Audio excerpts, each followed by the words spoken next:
Hi everyone, welcome to my channel and my space and my Spooky Stories Sundays. For those of you who are new, my name is Racquel, and all of you who are returning, thank you so much for all your kind support. Instead of going into a big history lesson before I tell these stories, I want to just dive right into the stories because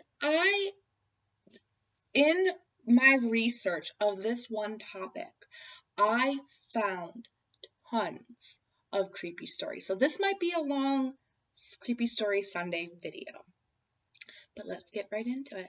So the first story takes place with the Hearth family in Nevada. They had just bought in a property that was out away from other people. I think, like it said in the article, their nearest neighbor was like 4 or 5 miles down the road. So it was a pretty isolated property. And it backed up to some woods.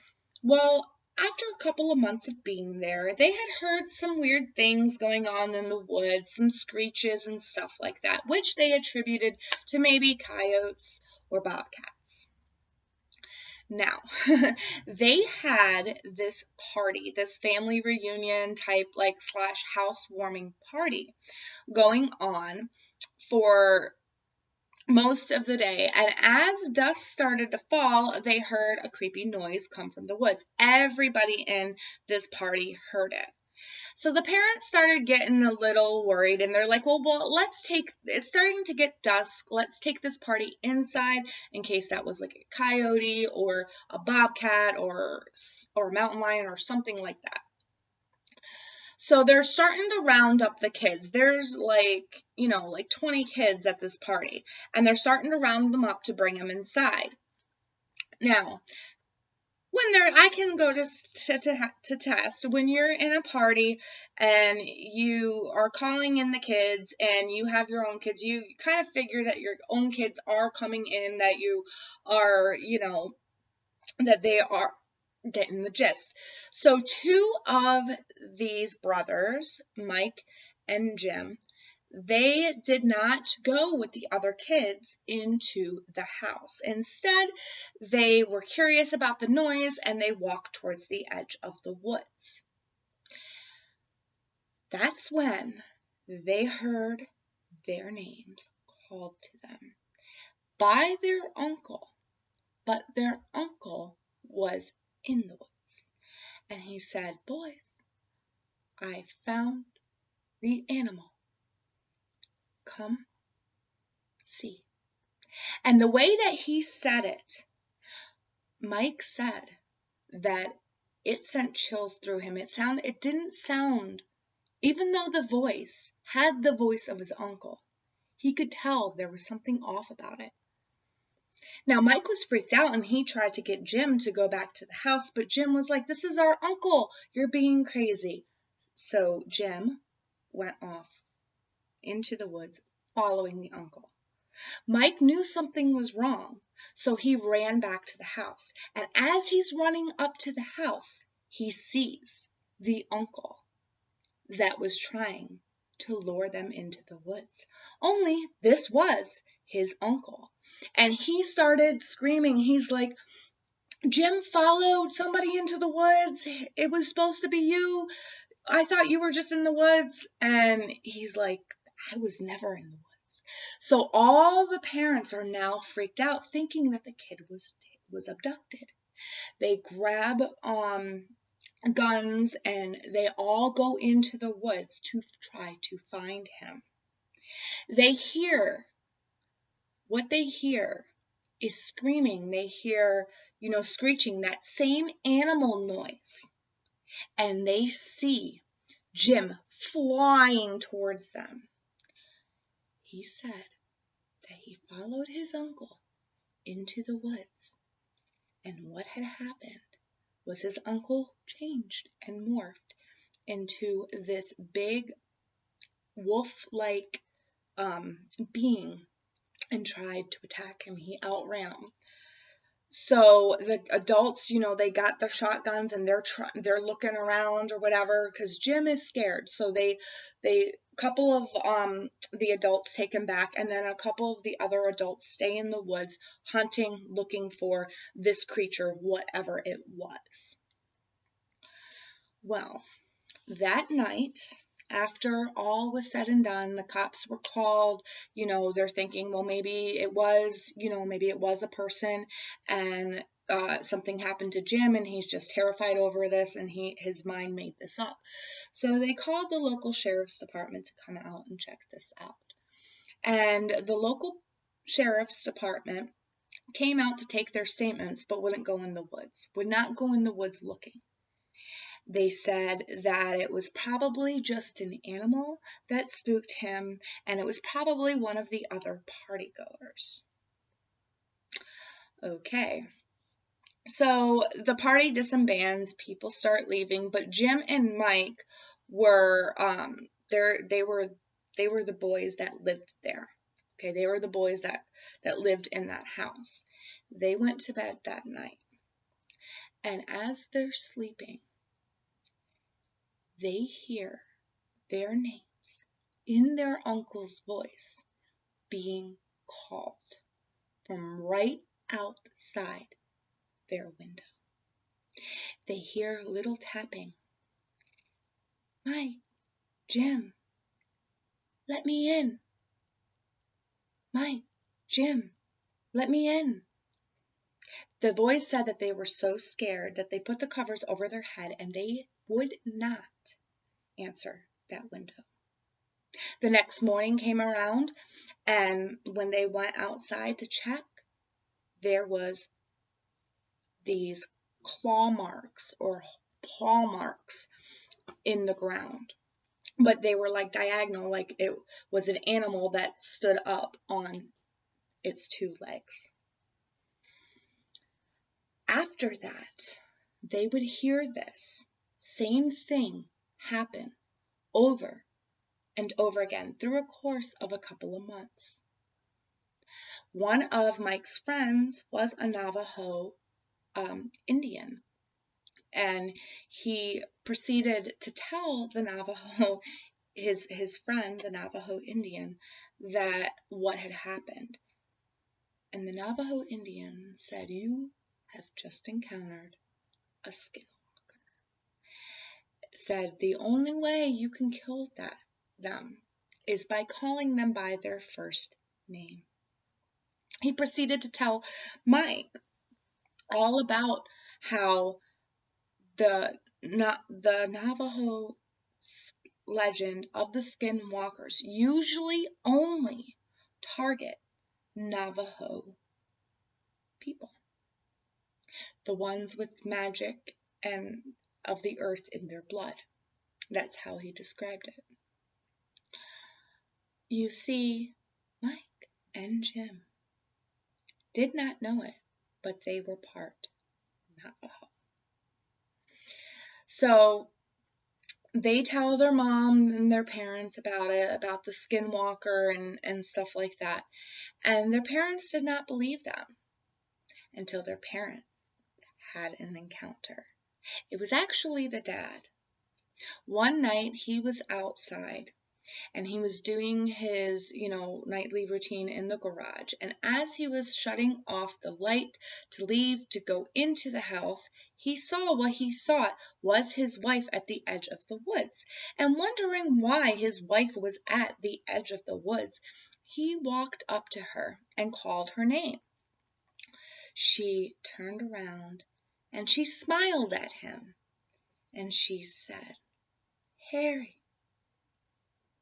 come here. I have something to show you." And she said it like that. He said that he had never heard his wife speak like that, though it was her voice and it did look like her. He did not feel that it was her. So he ran inside, and as soon as he ran inside, there was his wife at the sink doing dishes. He grabbed his shotgun, and she wondered why he ran out of the house so fast with the shotgun. she said that she then heard a couple shots go off. He said that when he ran out there, he saw the thing trying to lure him into the woods, and he got a couple shots off into this thing, but this thing didn't go down and didn't bleed. They soon after put up their house for sale and moved.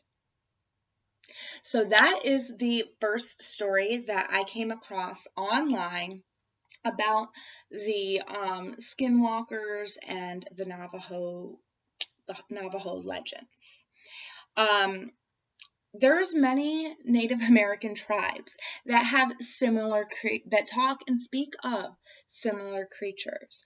There's the Wendigo, the Rake, the Rougarou, the Warren, the Pachachuchi or something like that, or I can't pronounce it.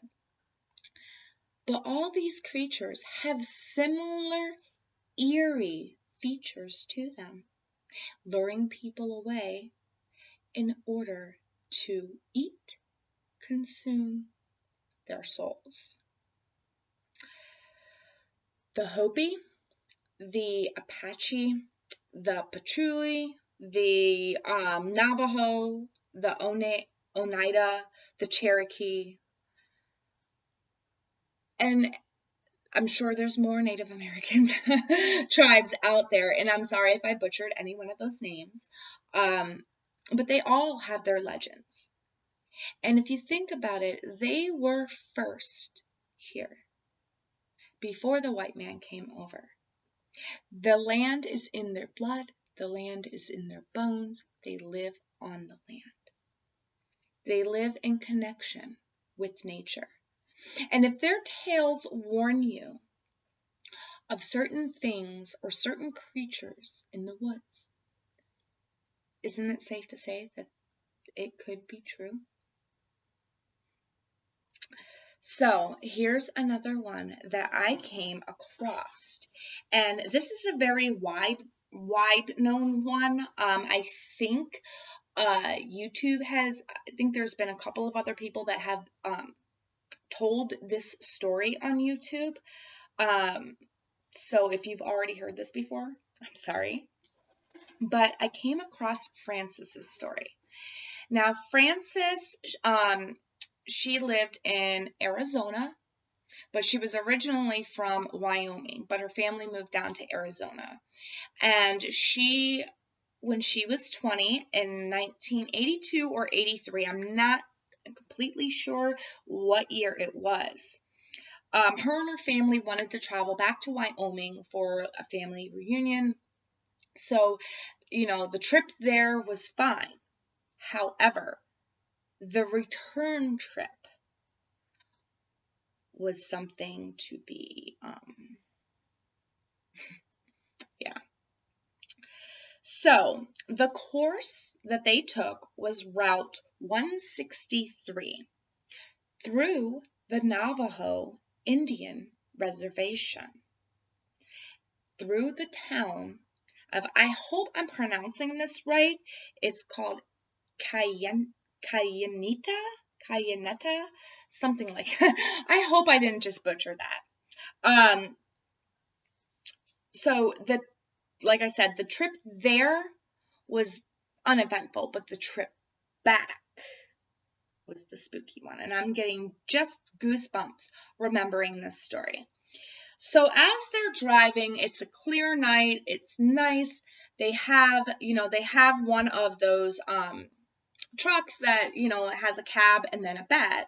And her younger brother was in the bed of the truck, and she at the time was 20. Her mom, and her father were in the cab, and they were just driving down that road, down that highway. And as they are going through the town of Cayeneta, there was rumble in the sky, rumble in the distance. So fearing that there might be a storm and not wanting to have the brother get drenched in a downpour, they opened up the cab window door, or the window on the cab door, and had him climb into the cab. So as they were doing this, she noticed a car. As she turned around to open it up so that he could come in, she noticed a car in the distance. Now, this stretch of road, especially at night, is not very, it doesn't have a lot of traffic. It doesn't get a lot of cars. So they see a car behind them with their headlights, and it would go up the hill, then go down the hill, then go up the hill, then down the hill. You know, they would see the headlights do that. The son got into the cab, and she shut the door, and then she you know, they went about their business driving. When she looked back around, the other cars, she saw the headlights, you know, and then they went down because they went down the hill, but then she never saw the lights go back up. So she thought this was weird. Why would somebody stop in the middle of the desert, in the middle of the night? Her father said that it's probably nothing. They probably, you know, wanted to take a little break. Maybe they had been driving too long, and the father thought nothing of it. So,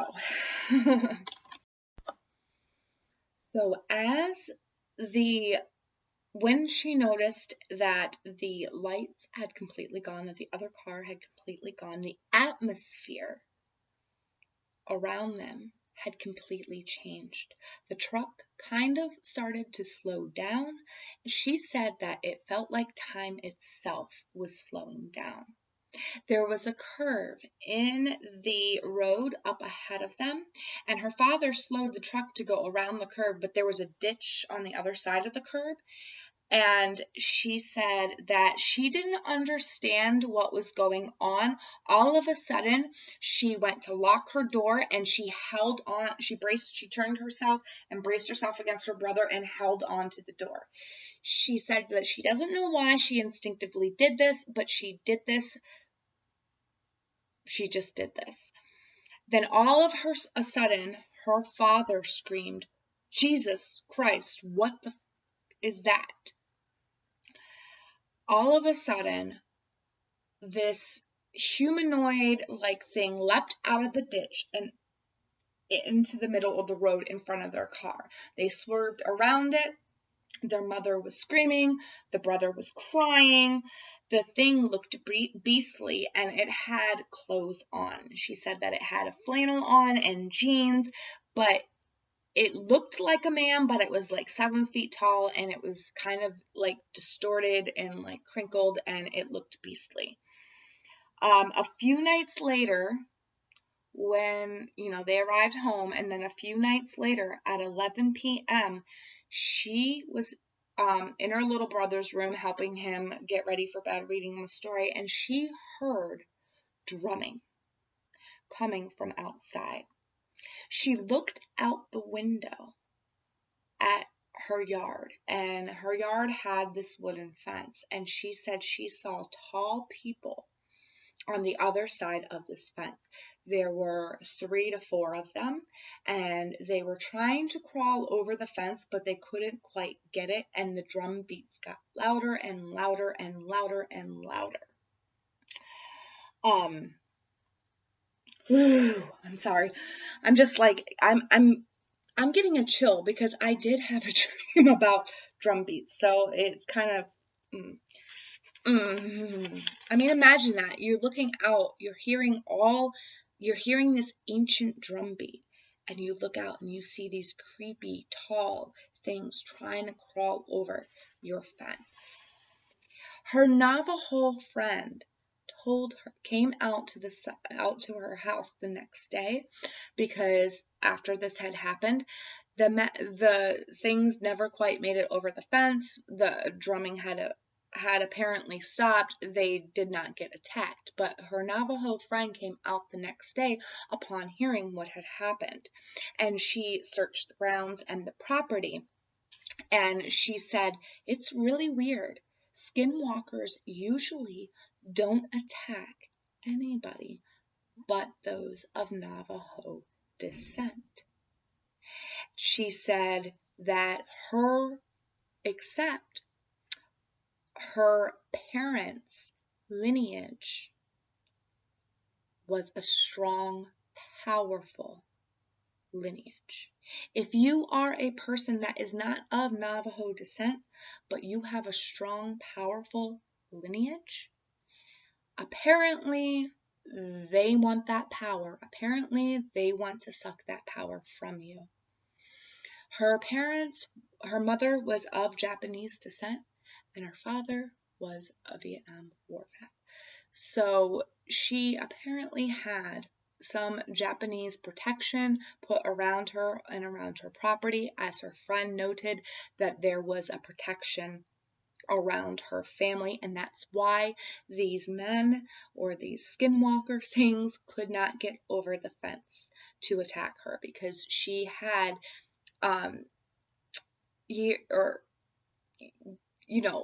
years, decades, millennia of powerful protection put on her family. And her friend blessed the land and put down some stones, and ever since then, she has not had any problem. The family has not had any problem on that land again. But it just goes to show you that once a skinwalker, in a lot of these cases, and a lot of these stories, I do treat them as like paranormal cases. There is one thing in common. It is when they catch your scent, and if they feel like they want to get at you, they will do whatever they can to get at you. They will mimic the person that they know is closest to you. They will even have their voice. They will look like them, but here's the thing. They lack humanity, so they don't know how to be human. Now, there are legends that say that these skinwalkers originate. They are witches at first, or shaman, medicine men who were great and powerful in their day. And then they wanted to accumulate more power. And the way that they would do this is by wearing hides of different animals, usually an owl, a coyote, a fox, a bobcat, stuff like that. So they'd wear the hide, and then they transform into whatever they want to transform into by wearing that person's hide or that thing's hide. But as it went on, they wanted more power. So in order to become a shapeshifter or a skinwalker, they had to make a great sacrifice of their own humanity. They had to kill the person that meant most to them in order to become a skinwalker. So they did this, and they lost all their humanity, and they became immortal. They are said that they have skinwalker covens where they try to recruit others into becoming skinwalkers, others of great power. So that's another reason why they would seek out people who have great power, because they would like to add them to their coven. That's what some people say. Other people say that it is because they want to eat and absorb that power. So those are just two of the stories that I stumbled on in this research. But if you research Skinwalker online, one of the most common things and one of the first things that comes up is the Skinwalker Ranch. Now, the Skinwalker Ranch is in Uinta County, Utah. It sits on 480 acres. There has been reports of UFO sightings. There's been reports of all sorts of paranormal activity, and skinwalkers are just one among what goes on at this ranch. So, let's dive into the story of the Skinwalker Ranch.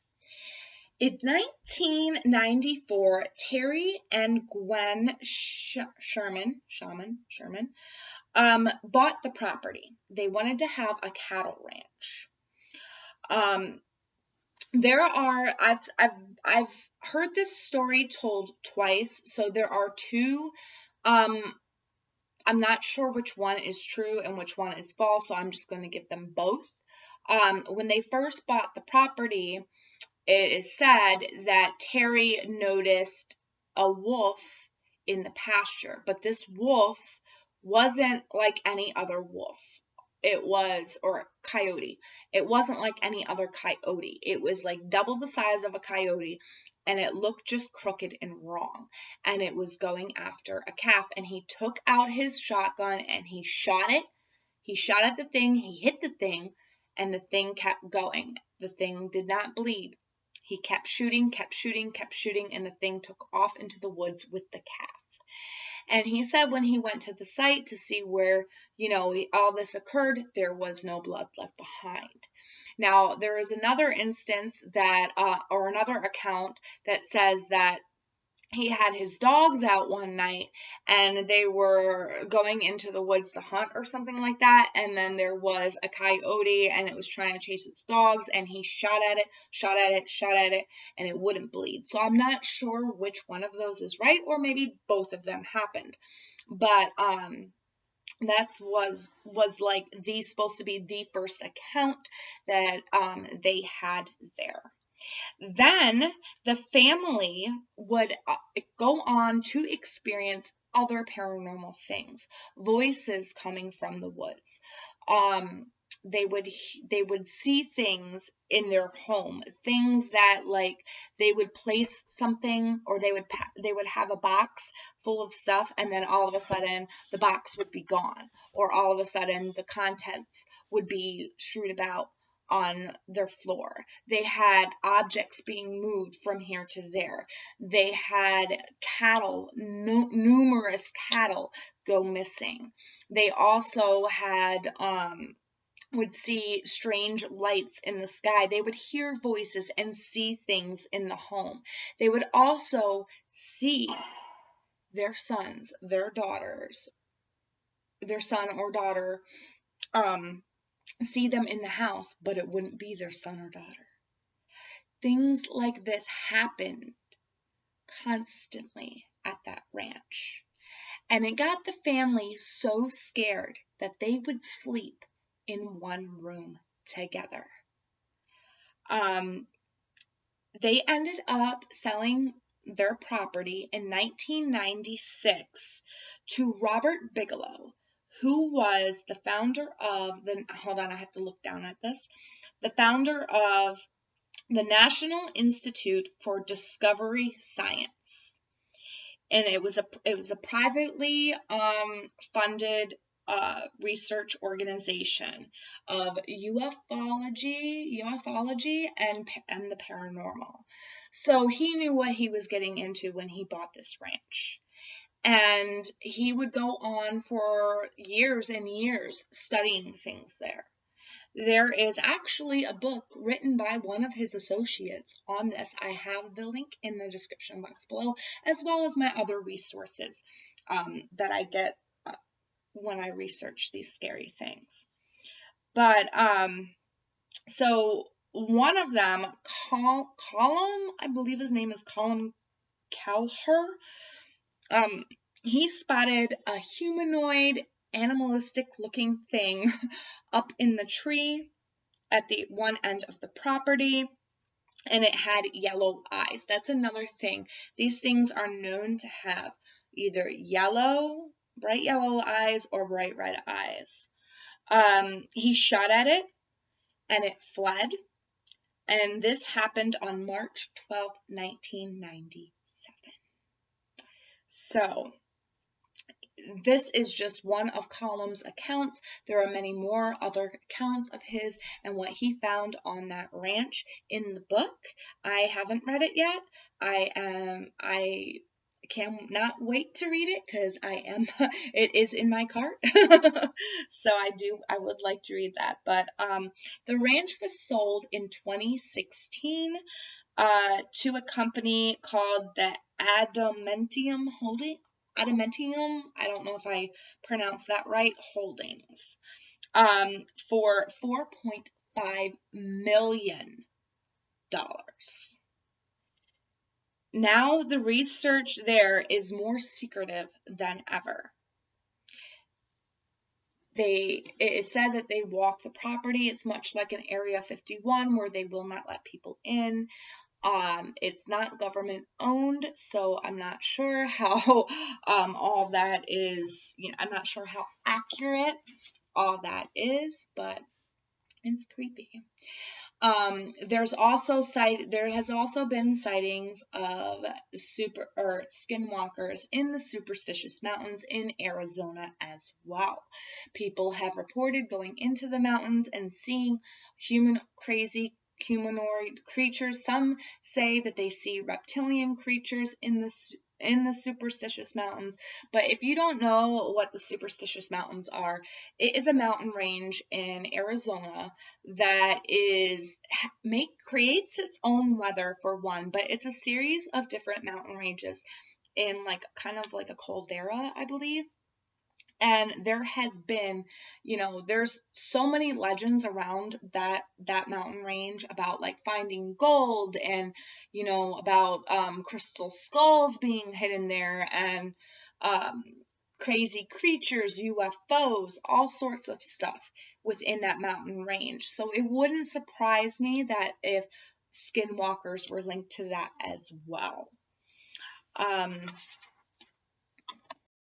There has been many shows linked around skinwalkers, like HBO's The Outsider and the History Channel's The Secrets of Skinwalker Ranch. And I feel like, because I wanted, I hadn't thought when I was looking for, spooky stories or subject matter for today's video, I had thought, it just came out of the blue.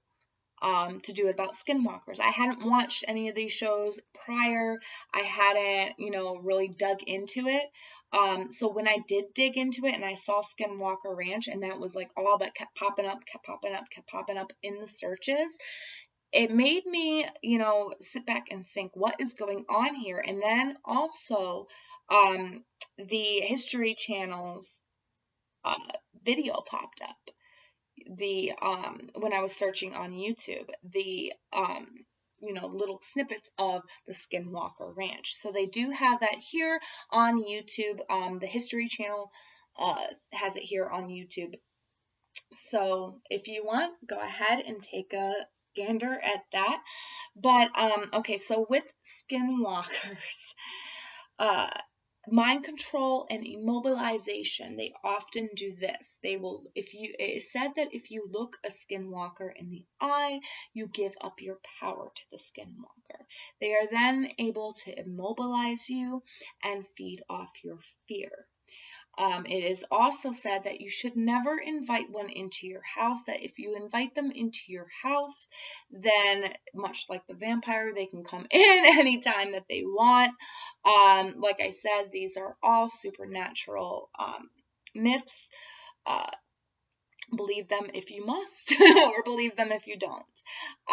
I truly don't know what I believe, but I do feel like there are things in this world that we are not, acutely tuned to, or that we don't know about. And for a lot of Native American tribes all over North America, and even other countries having similar stories about skinwalkers and wendigos and all of this, it makes you wonder if there's a little bit of truth to it, especially with the Native Americans, because they really are about the land, they are about nature, they are about respecting it, respecting the forces of nature, respecting the earth, respecting the power.